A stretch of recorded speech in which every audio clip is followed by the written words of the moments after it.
है, तो बीमारी से भी बचना ज़रूरी है।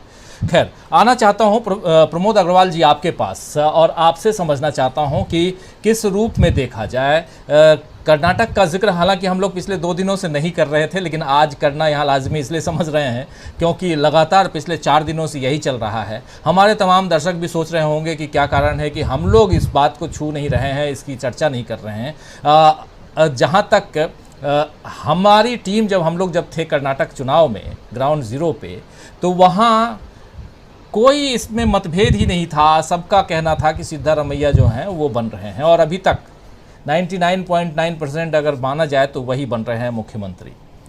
घोषणा जब भी हो, 2 तस्वीरें आप देख रहे हैं और दोनों कद्दावर नेता हैं, दोनों की खूब मेहनत रही है। और ख़ासकर राहुल गांधी की जब पदयात्रा थी, भारत जोड़ो यात्रा, उस दौरान आपने वो तस्वीर भी देखी होगी जब ये दोनों नेता, सिद्धारमैया भी और डीके शिव कुमार भी, दोनों राहुल गांधी के साथ सड़क पे दौड़ लगाते हुए दिखे थे। राहुल गांधी के साथ सबसे पहले आप याद कीजिए कि डीके शिव कुमार दौड़े थे, थोड़े से यंग एज के हैं, लेकिन उसके बाद जब राहुल गांधी ने सिद्धारमैया को दौड़ाया तो कुछ पीछे से दौड़ के आए और उन्होंने कहा कि इनको हार्ट का प्रॉब्लम है और मत दौड़ाइए सड़क पे।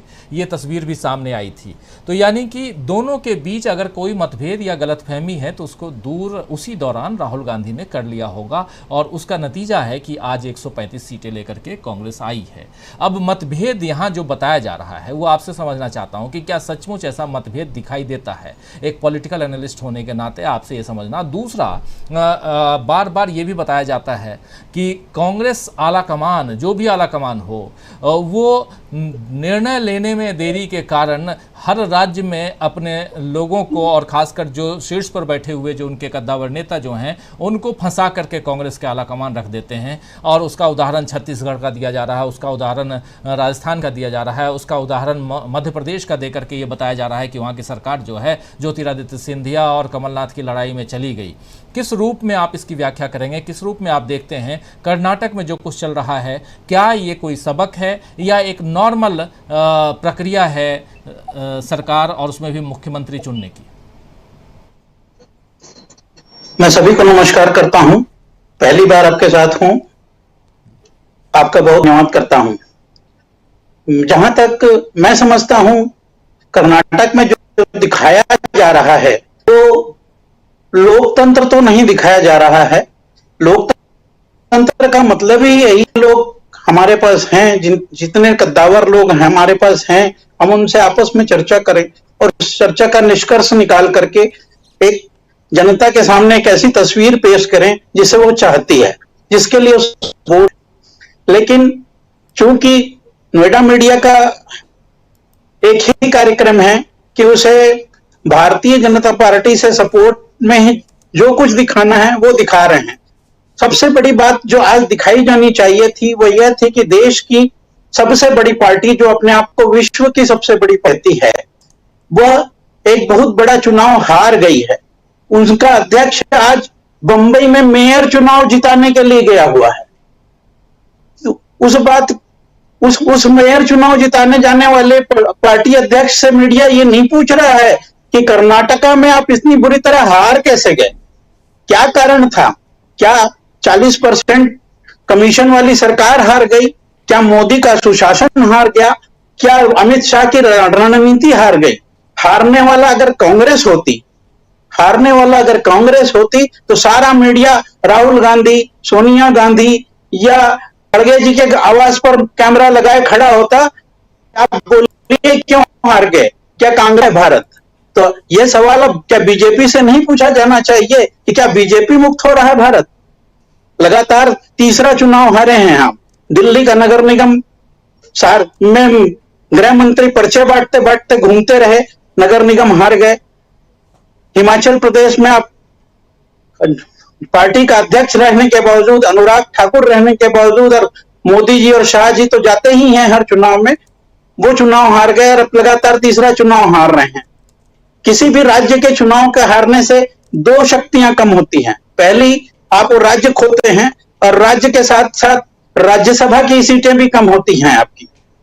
यह डर सताने लगा है कि अब क्या दक्षिण का दरवाजा बंद हो गया तो हिंदी गोबर पट्टी का दरवाजा भी बंद हो जाएगा।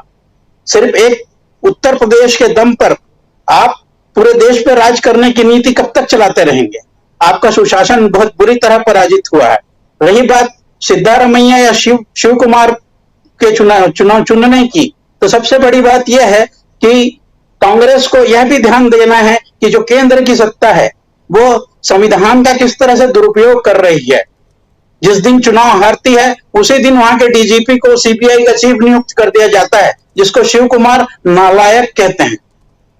तो एक नालायक व्यक्ति जो डीजीपी होने के लिए नालायक नहीं था, वो अचानक से पूरे देश का सीबीआई का चीफ बन जाता है।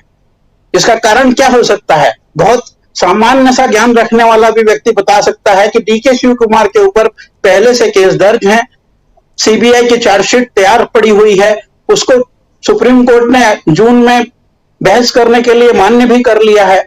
तो फिर शिव कुमार को ये बना दें और ये उनके ऊपर सीबीआई बिठा दें, ताकि जैसा खेल दिल्ली में खेला जा रहा है आपकी सरकार के लिए, वैसा ही खेल कर्नाटका में भी खेला जा सके, या जैसा उद्धव ठाकरे के साथ किया गया था वैसे ही कर्नाटका में भी किया जा सके।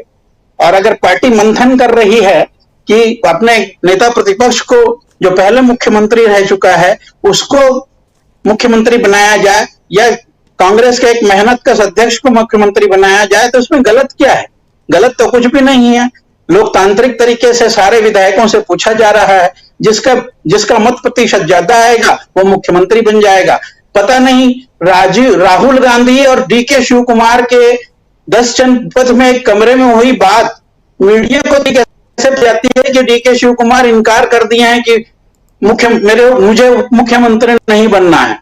जो बात शायद सोनिया गांधी को भी उस समय तक पता नहीं चलती होगी, वो हमारे नोएडा चैनल को पता चल जाती है। और देश के मणिपुर में आग लग रही है, 10 दिन से कर्फ्यू के साए में पूरा राज्य बैठा हुआ है, उसको मीडिया दिखाने को तैयार नहीं है।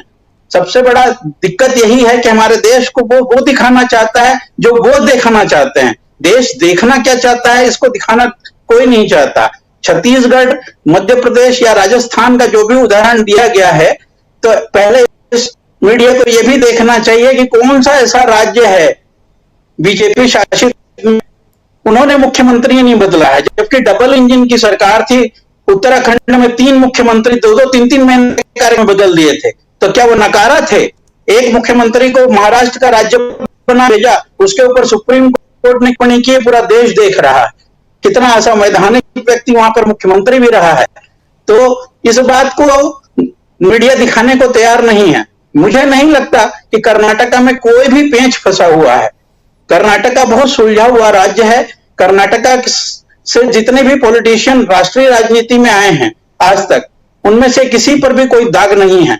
और कर्नाटका ने इस देश की सरकार को बता दिया है कि वह जुमलेबाजी, खोखले नारों, धर्म और नफरत की राजनीति में विश्वास नहीं रखती है। और जिस प्रेम की दुकान को खोलने की बात कही जा रही है, उस प्रेम की दुकान में जो चेहरा बिठाया जाएगा, वो उसका प्रेम पूरे देश में बरसेगा और पूरा देश शायद कर्नाटका की दिशा में जाए, इसका मंथन चल रहा है।